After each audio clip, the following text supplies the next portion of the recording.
Next gen astro ஆன்மீக அன்பர்கள், நேயர்கள், ஜோதிட நேயர்கள் அனைவருக்கும் அன்பான வணக்கங்கள். நான் உங்கள் பாரம்பரிய ஜோதிடர் ஸ்ரீ குரு சுந்தரவடிவேல்.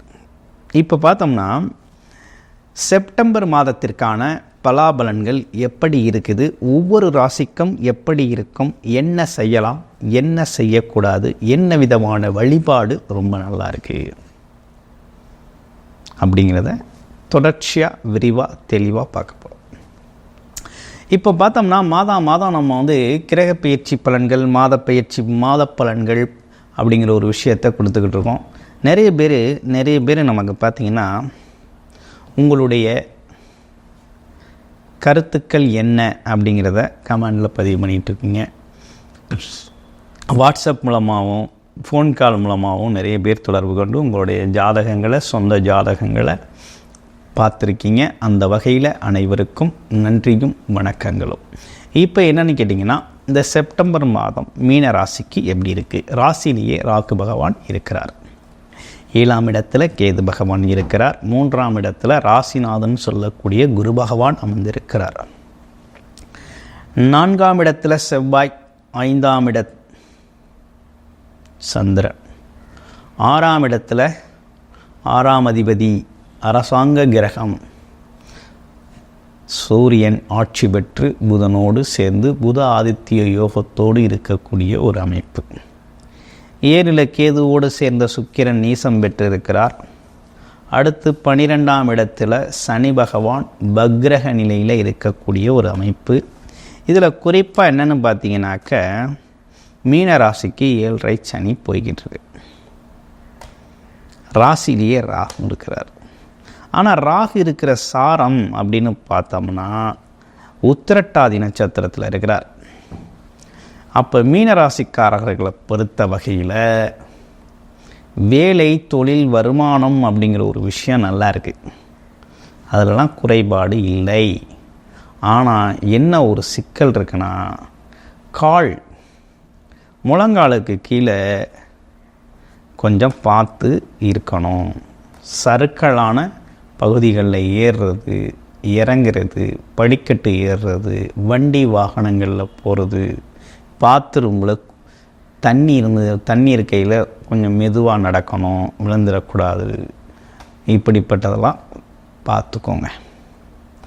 ஏன்னா ராகு பகவான் சனியோட சாரத்தில் 12க்குடையவர் சனியோட சாரத்தில் போகிறார், வக்ரகதியில் வேற இருக்கிறார். அப்போ மருத்துவமனை செலவு அப்படிங்கிற ஒரு விஷயத்தை, கால் சார்ந்த பாதிப்புகளை கொடுத்து மருத்துவமனை செலவு அப்படிங்கிற ஒரு சின்ன செலவுகளை கொடுப்பார். அதுக்காக ஒன்றும் பயந்துட வேண்டாம். அது பெரிய லெவலில் ஏதோ நடந்துருமோ பண்ணிடுமோ பயந்துட வேண்டாம். மற்றபடி வேலை, தொழில், வருமானம் எல்லாம் நல்லா இருக்குது. கொஞ்சம் பிரம்மாண்டம், பேராசை, பெரிய விஷயங்களை பெருசாக சாதிக்கணும் அப்படிங்கிற எண்ணம்லாம் அந்த காலகட்டத்தில் வர்றது உண்டு. ஆனால் வந்தாலும் பெருசாக எதையும் செய்கிறது அப்படிங்கிறதுக்கு உடல் ஒத்துழைக்காத ஒரு சூழ்நிலை அப்படிங்கிறது உங்களுக்கு ஏற்படும். உடம்பு ஒத்துழைக்காத ஒரு சூழ்நிலை ஏற்படும். அதுக்கு தான் என்னென்னு கேட்டிங்கன்னா, வாரம் சனிக்கிழமைகளில் சனி பகவான் வழிபாடும் ஆஞ்சநேயர் வழிபாடும் பண்ணிக்கிட்டு வரணும். ஓகேங்களா?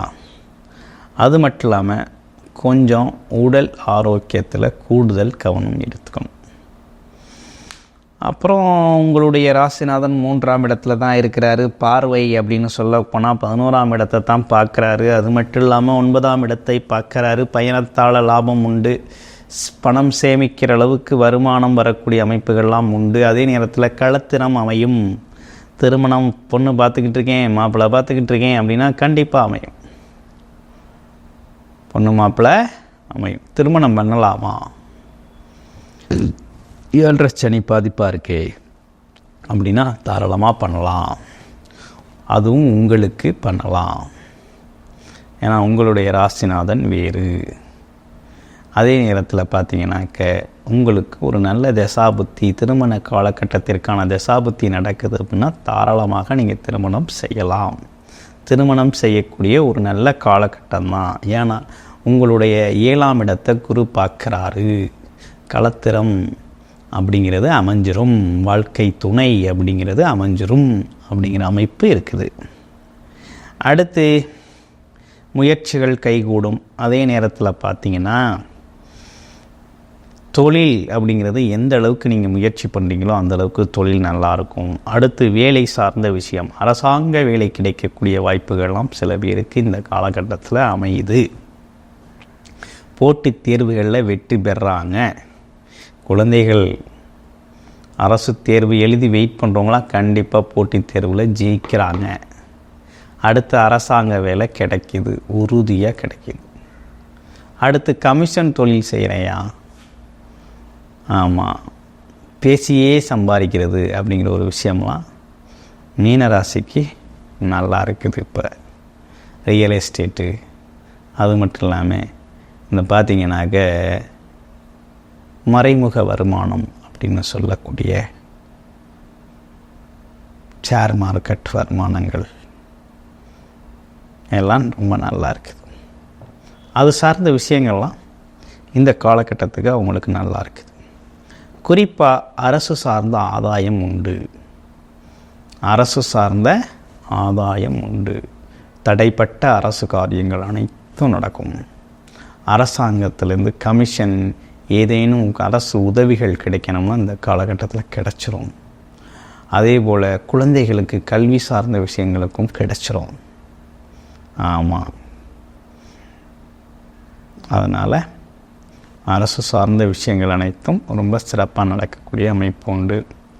அரசாங்க அதிகாரிகள், அரசியல்வாதிகள் இவங்களுக்கெல்லாம் இந்த காலகட்டத்தில் ஒரு முன்னேற்றமான காலகட்டம் தான், ஒரு நல்ல காலகட்டம் தான். ஓகேங்களா, நல்ல காலகட்டம் தான்.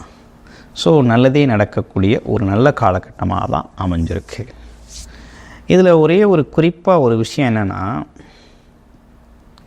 உடல் ஆரோக்கியம், அதே நேரத்தில் போக்குவரத்தில் கவனம். இது ரெண்டு விஷயந்தான். நேரத்துக்கு சாப்பிட்றது, உழைப்புக்கேற்ற ஓய்வு எடுக்கிறது. அடுத்து வண்டி வாகனங்கள் கவனம். அதே நேரத்தில் நடக்கிறது, பண்ணுறது, ஓடுறது, ஒடியாறது, இந்த மாதிரி விஷயத்துலலாம் கொஞ்சம் கவனம் எடுத்துக்கணும். மற்றபடி வேறு ஒன்றும் பெரிய இஷ்யூஸ்லாம் ஒன்றும் இல்லை. உங்களை பொறுத்த வகையில் உங்களுடைய சுய ஜாதகத்தில் தசாபுத்திகள் அமைப்பு நல்லா இருக்குது அப்படின்னா இந்த பாதிப்புகள் கூட உங்களுக்கு வராது. இந்த சின்ன சின்ன பாதிப்புகள் கூட வராது. அதனால் பயப்பட வேண்டாம். ஓகேங்களா, மற்றபடி வேற ஒன்றும் இல்லை. அப்புறம் என்னென்னா, கொஞ்சம் அடிவயிறு சார்ந்த விஷயம் கொஞ்சம் கவனம் எடுத்துக்கங்க. அதே நேரத்தில் கொஞ்சம் சுகர் கம்ப்ளைண்ட்லாம் வரக்கூடிய காலகட்டம் தான். ஆமாம், அதனால் கொஞ்சம் அது சார்ந்து உடல் ஆரோக்கியத்தில் கவனம் செலுத்த வேண்டிய காலகட்டமாக தான் இருக்குது. மற்றபடி வருமானம், தொழில், வேலை, வருமானம், தொழில் சார்ந்த விஷயங்கள்லாம் நல்லா இருக்குது. எல்லா முயற்சிகளும் கைகூடும். ஓகே, அப்புறம் அந்த மாதத்தில் என்னென்ன சிறப்புகள் இருக்குங்கிறதையும் பார்த்துருவோம். இந்த மாதத்தை பொறுத்தவரையில் செப்டம்பர் 2ஆம் தேதி அமாவாசை திதி வருது. முன்னோர்கள் வழிபாடு, குலதெய்வ வழிபாட்டுக்கு உகந்த நாள். 7ஆம் தேதி விநாயகர் சதுர்த்தி வருது. பஞ்சபூத கடவுள் அப்படின்னு சொல்லக்கூடிய விநாயகரை வழிபடக்கூடிய ஒரு நல்ல நாள். அடுத்து 17ஆம் தேதி பார்த்தோம்னா பௌர்ணமி திதி வருது. அண்ணாமலையாரை வழிபட்டு பரிபூரண அருளை பெறக்கூடிய ஒரு நல்ல நாள். அடுத்து 6 சுபமுகூர்த்த தினங்கள் வருது. அதுலேயும் குறிப்பாக 3 சுபமுகூர்த்த தினங்கள் ரொம்ப சிறப்புக்குரிய சுபமுகூர்த்த தினங்களாக இருக்குது. இதெல்லாம் நீங்கள் பயன்படுத்திக்கலாம். ஸோ இந்த மாதத்தை பொறுத்த வகையில், செப்டம்பர் மாதத்தை பொறுத்த வகையில் மீனராசிக்கு மிகவும் சிறப்புள்ள மாதமாகவே அமைஞ்சிருக்கு. வாழ்த்துக்கள். நன்றி, வணக்கம்.